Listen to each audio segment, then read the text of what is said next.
Welcome to the Expert Network Team podcast, where our goal is to inform and educate our listeners on matters related to finance, legal, insurance, accounting, and other interests that are of personal and business nature. We hope you will find our content useful as well as entertaining. The Expert Network Team consists of Carl Frank of A&I Financial, Mike Miller of Miller & Associates CPAs, Jeff Kromendijk of Security First Insurance Agency, and I'm Nathan Merrill. I'm an attorney at Goodspeed & Merrill. Together, our independent team combines our expertise to provide you insights and solutions, some straightforward, some profound, for real-life opportunities we see on a daily basis. We hope you enjoy the information contained in today's podcast and find it useful. If you'd like to learn more or desire to meet with any of the Expert Network team members in person, you can contact us at info@expertnetworkteam.com. That's info@expertnetworkteam.com. And we encourage you to take advantage of a free consultation with any of our team members. Just mention this podcast when you schedule your appointment. Now on to today's podcast. Right. Welcome, listeners. Want to just invite you back into another 20, 30-minute session here. A very, very interesting session. We have a special set of speakers here today. You're very familiar with each of them. On my right here is Nathan Merrill with Goodspeed & Merrill. Howdy. Nathan, thank you for joining us today. Absolutely. On the far right. On the far right. The very and far right. Across the table from me here is Carl Frank with A&I Financial. Carl, good to see you. It's great to see you, Jeff. Thanks for having us. Yes, and I introducing this awesome topic is Jeff Kromendijk with Security First Insurance Agency. Hey, we really want to talk about an important topic here this afternoon, specific to end-of-life decisions and really being very, very intentional about planning what we want our end-of-life to look like. And so we'll talk a little bit about that time frame, the definition of what end-of-life is, and really move into some interesting topics here. We'll talk a little bit about advanced medical directives as well as living wills, and really go and dive into the legal side of this as well as some of the soft side of it as well. This is a highly relational topic. It's one that brings a lot of concern and maybe even some tension among families and loved ones and so on and so forth. And so we'll just kind of be trying to walk through and navigate this a little bit. As you know, Nathan Merrill does a lot of planning in this particular area. Their firm specializes in this. So if you have any additional questions, I'm sure we can connect you with people who have the answers. And then, Carl, you have done an amazing job in walking me and my family through this process as well. And so this is a very near and dear topic to you and one of the value-added services that you bring your clients. So I'm going to turn it over to you guys, but let's. I'm just going to open it up with a quick question. End-of-life planning. Let's just talk about what that is, and then we'll back up and talk about how to go ahead and do that. Yeah, and let me set the stage in terms of the catalyst behind why this is even a conversation. So the first obvious issue at play is when you're dealing with end-of-life care, particularly medical care, the problem that arises is the individual who requires the care or to whom we need to seek guidance from cannot communicate at that time. So part of the planning side of this is trying to gather your impressions, your thoughts, your inclinations, and capture them and communicate them in a legal way that can be executed on, put into play when that arises. So you have a health condition arise, you've already predetermined how you want medical treatment to be addressed. And in particular, here we're talking about the end of life. We have a separate podcast that deals with medical powers of attorney and how you want people to approach situations, your medical care, when it's not end-of-life considerations. But here it's this one. The issue is you cannot communicate regarding your end-of-life care when it needs to be communicated. The other side of that coin is, absent you capturing that sentiment and those intentions, someone else would be burdened with having to make those decisions. So another catalyst behind coming to the point of putting this document in force is to relieve that burden, potentially that conflict that arises when no directives have been given. If you proceed without preparing advanced medical directives, then when that event arises where you need medical care and a decision needs to be made regarding your end of life, then it can be a battle between interested parties, and it can be a burden on interested parties, people making the decision as to, quote unquote, when to pull the plug. So that's really kind of the genesis. That's the laying it down. Thank you, Nate, for framing it that way. Death finds us all eventually. Many of us don't want to talk about it. Many of us never want to deal with it. And just thinking about it in a thoughtful way and sharing our thoughts with somebody else can make a huge difference in our own quality of life, but in the lives of the people that are going to outlive us as well. So it's really a gift that we're giving the people we care about. Sure thing. From the legal perspective, the document that we're working with, and this is by no means, should you ever consider everything that needs to be said is contained within your typical advanced medical directives. It is kind of the essence, the core of what needs to be known and the directives that need to be given. But by no means should this be considered to replace any important conversations you need to have with your family, your children, whoever you're close to, in terms of expressing everything that needs to be expressed. So in the typical advanced medical directive, and I'm sure we'll come back to that, but just focusing kind of on the legal concepts, our document that we use is, I think, very logically laid out. There are three fundamental things that are being addressed in an advanced medical directive, and that is when to discontinue life-sustaining procedures. Life-sustaining procedures being essentially medical processes that only serve to prolong the dying process. So, and I kind of joke about this in my own spheres that, there's a great movie called What About Bob, where the kid is like obsessed with death. And he says, we are going to die. We are all going to die. What else is there to be afraid of? And there's truth to that. So when we talk about prolonging the dying process, we're talking in a more immediate sense, because we are all going to die eventually. We wouldn't stop medical procedures for everyone, right? That's not the same movie as Weekend at Bernie's, right? No. Where they carry around the dead body. But that's appropriate in some level. Like had he had a proper advanced medical directive, maybe that movie wouldn't exist and we'd all be better off for it. But maybe Bernie had a great time comatose. So what we're talking about here is advanced medical issues, like, the obvious one, or the most commonly conceived of one, is the persistent vegetative state, which is another one of the three key terms. Even when you say that, my stress level goes way up. That's the horror story for us all, isn't it? Right, so it's important to understand what is meant by persistent vegetative state, and the feedback I've received from those in the medical profession is this can be determined with some sense of common understanding. Like you will rarely find doctors that disagree when someone is actually at that point of a persistent vegetative state. And what it basically means is there's no sentience there. There's no knowing of being alive. There's no feeling of pain, emotion, whatever. There's just no brain activity. It could mean they're breathing or whatever. The organs could be functioning, but no one's home. There's no brain activity. That's persistent vegetative state, and with no likelihood of recovery. So you have to always add that in. It's like, well, we could have a person in a comatose state, but do we have any reason to believe they might recover from this comatose state? That is not a persistent vegetative state. And that decision can be made by you for your life today. So at the end of life, your relatives don't have to make that decision for you.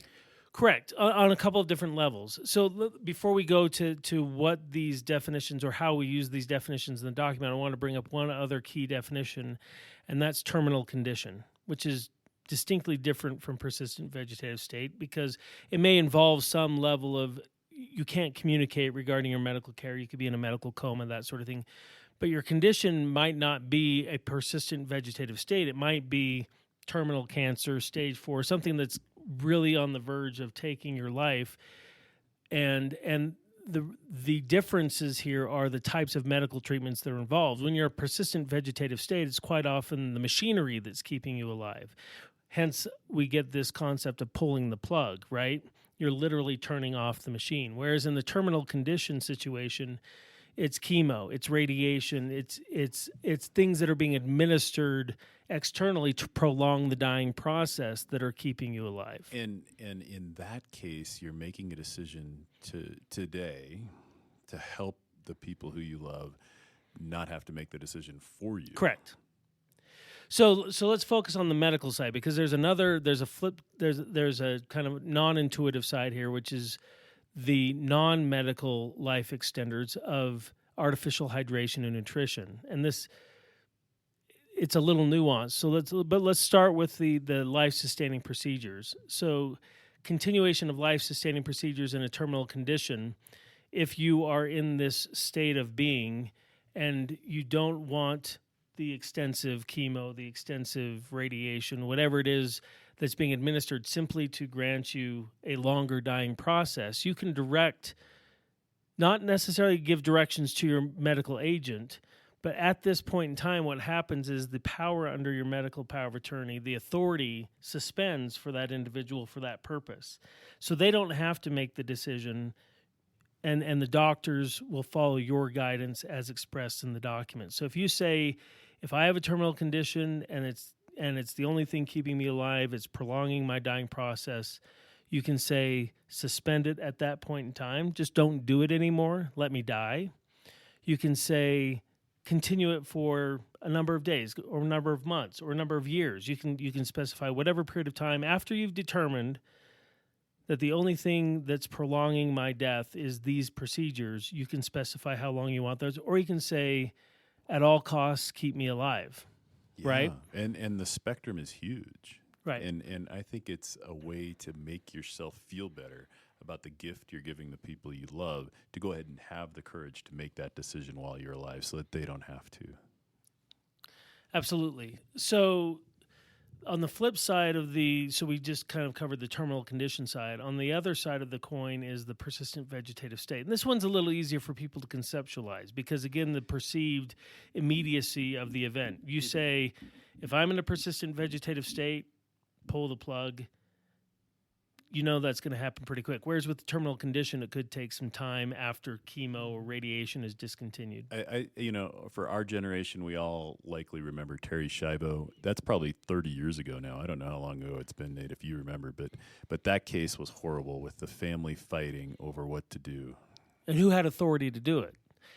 And excellent segue here, because the issue in the Terry Schiavo case was a double whammy, because not only was she on life support, but when they pulled her off life support, her organs continued to function. The only thing keeping her alive in that situation was the artificial hydration and nutrition.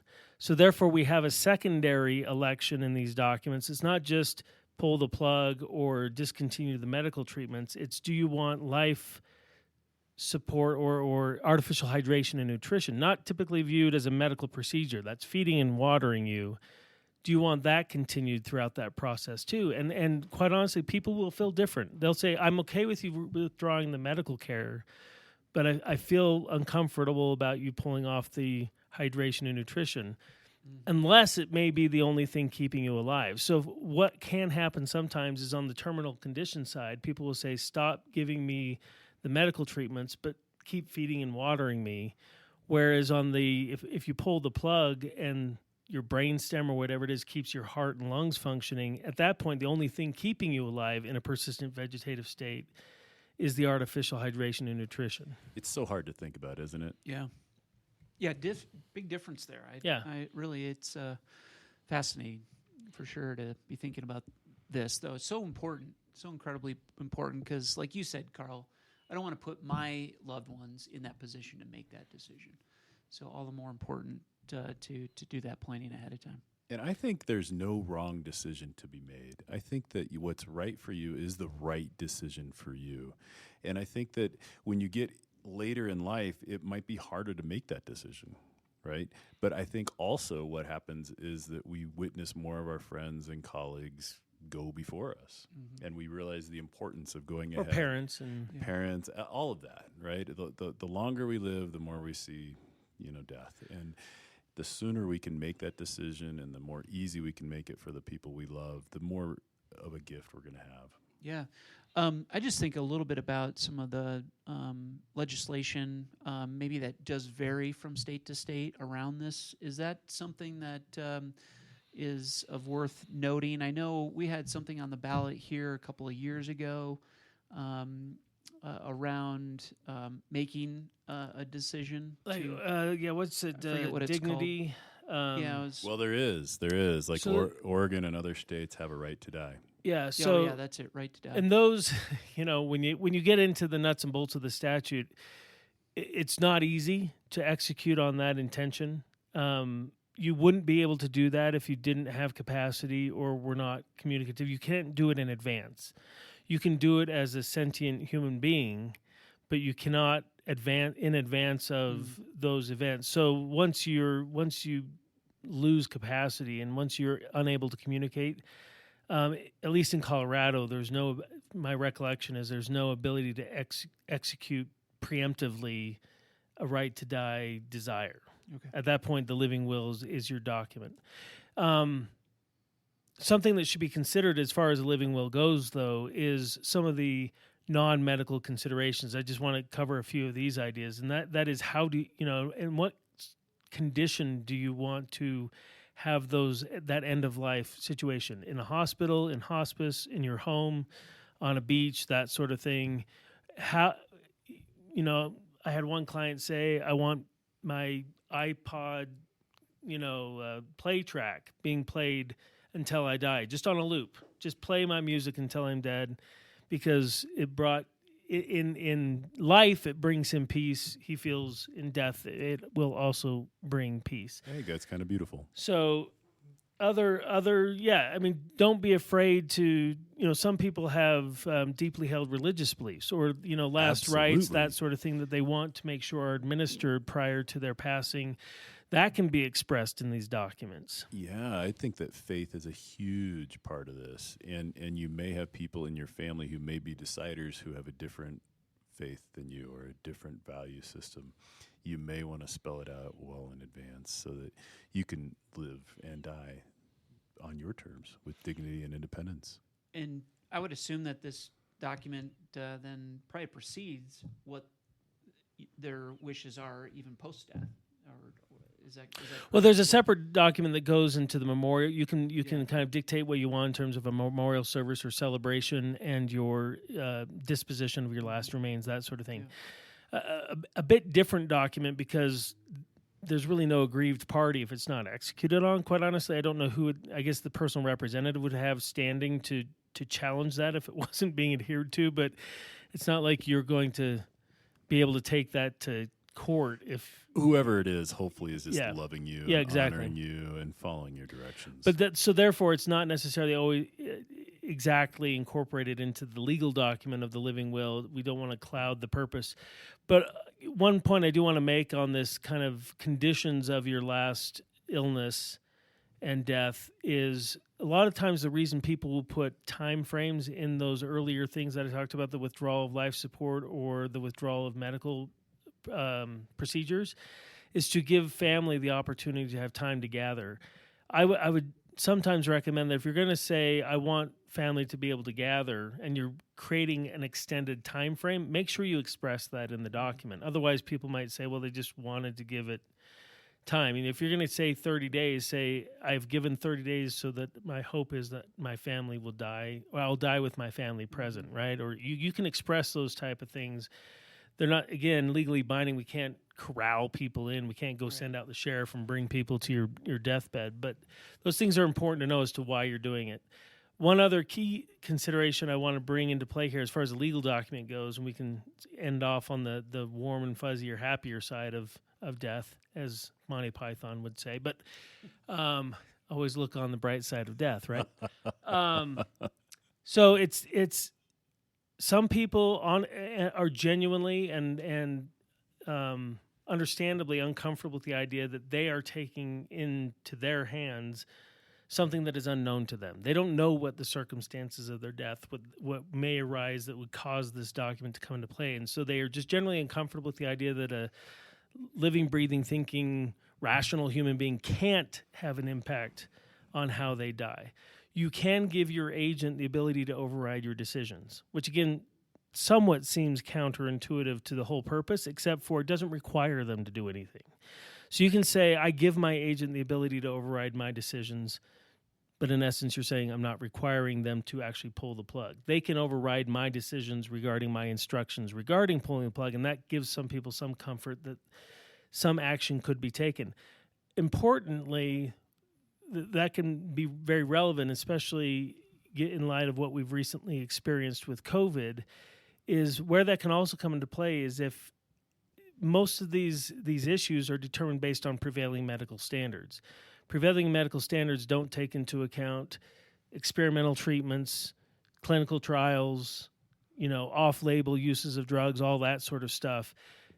You could conceive of a situation where someone may have been dying of COVID or COVID-related issues, and the prevailing medical standards were not known. And so the agent could have elected them into a clinical trial, elected them into alternative therapies, that sort of thing, and potentially help them recover. So don't overlook the possibility of the relevance of giving your agent the ability to override your decision, not because you want them to prolong your dying process, but perhaps just because you don't understand what it is you're going to be dying of and when and how and what the prevailing medical standards are going to be. And with that, Wow. That's the legal side brilliant. of the question. Yeah. Well, let's just transition here real quickly to the softer side. And is this kind of where the family comes in and weighs in on these kind of things? What are your thoughts there? There's so much more to the end of life planning than just the legal documents. Yeah. And life is way more complex than any legal document could ever cover. So one of the most important things to do is to have that conversation with the people who you love and help, like Nate had just said, the agent. It's a perfect transition because the person or people who are going to be outliving you will be having conversations with doctors. They will be having conversations that you want them to feel empowered to make the right decision for you. And there's never going to be a document that covers all the contingencies. And Murphy's Law has it that the contingency that you don't cover will be the one that they will have to decide for you. And that conversation is a really hard one to have. And so most people don't have it. And one of the things we did, and we all have a copy of it in front of you, but we found some people who deal with end-of-life planning. And we bought a lot of their little pamphlets, and it's a step-by-step guide to have these conversations and to help you have it with yourself, your spouse, your kids, and then to have it with whoever else you want to have in your life at the end. And it's very easy. It's a great tool. We'll make it available for anybody who wants to on the podcast. Reach out to any one of us, and we'll send it to you, either paper or PDF. But it's an important thing to sometimes when you face a complicated project, you don't want to eat the whole elephant, right? You want to break it down and find this part and that part. And before you know it, if you just make a little bit of progress, you get to the point where you've got a lot of success. And I would just offer to, death can happen at any stage of life, obviously. Don't wait until you're advanced in age before you take the opportunity to put these documents in force. That being said, although I've recognized that death can come to any of us at any point in time, I want to encourage those that are in their waning years to not over or underestimate their importance to their families and their patriarchal and matriarchal roles with their families, and even though they may be contemplating the end of life and their exit from this existence, they have a lot of wisdom and a lot of experience that needs to be conveyed and transmitted. And that should be as important as an end of life, in my view, as important an end of life preparation to make sure that you've conveyed your life experience and your wisdom to those you are leaving behind as it is to telling them how you want to go. You will leave tremendous value untapped if you don't. Boy, what a great gift you wisdom. can give people. Yeah. By showing the way. By showing the way. I've had some of the most powerful conversations I've ever had with people who were there at the deathbed with their loved one, whoever it might be. And to see the light and watch the life leave their body and know that it's gone somewhere else, and to have that happen in the way that the decedent wanted it to happen, it's an incredible gift, not just to the decedent, but to the survivors. Mm-hmm. And I'll just share anecdotally, because what you say is 100% true. My closest relationship, other than with my mother, was with my maternal grandfather. He was essentially my father figure in life.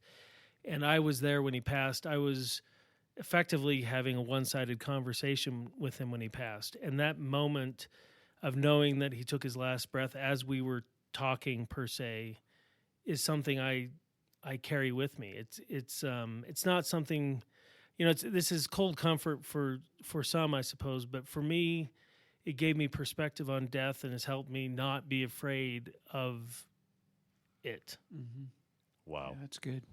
Well said, Nate. I don't Absolutely know that there's anything else to say after Yeah. that. No, it's great. This is a better podcast than I hoped it would be. Absolutely. Yeah, we hope you all enjoyed it as well. Just an incredible amount of experience here around this table. I appreciate you guys. You both have poured into my life, and certainly the planning of my life, and certainly life to come here. So grateful to the two of you, just the incredible passion that you have for this. But like anything in life, I mean, anything that's worth doing anyway is worth doing intentionally. And I think we really need to bring ourselves to a point of getting us to really think about these things, and for us, but also for those that we love dearly. So, Nathan, thank you so much for Glad to be part of it. Incredible wisdom and insight. Carl, too, appreciate the whole process you bring your clients through, which includes this. So, well done. Thank you for listening tonight, and we appreciate you all, and look forward to speaking to you soon. Create a beautiful day. Thank you for joining us today. Hope you enjoyed the information we shared. If you enjoyed this podcast, please feel free to share it with someone else, and join us next time. If you want to meet with a member of the team, please contact us at info@expertnetworkteam.com. That's info@expertnetworkteam.com. If you have special topics you'd like to hear about, please reach out to us and let us know at the same email address. Again, that's info@expertnetworkteam.com. Thank you for joining us, and have a great day. Thank you for listening to this podcast. We want to remind you that listening to this podcast does not establish a client-professional relationship with any of the firms represented, nor does it constitute legal, investment, or accounting advice, and the views are those of the professionals only. Investment advisory services may be provided through A&I Financial Services, and securities may be provided through Genios Wealth Management.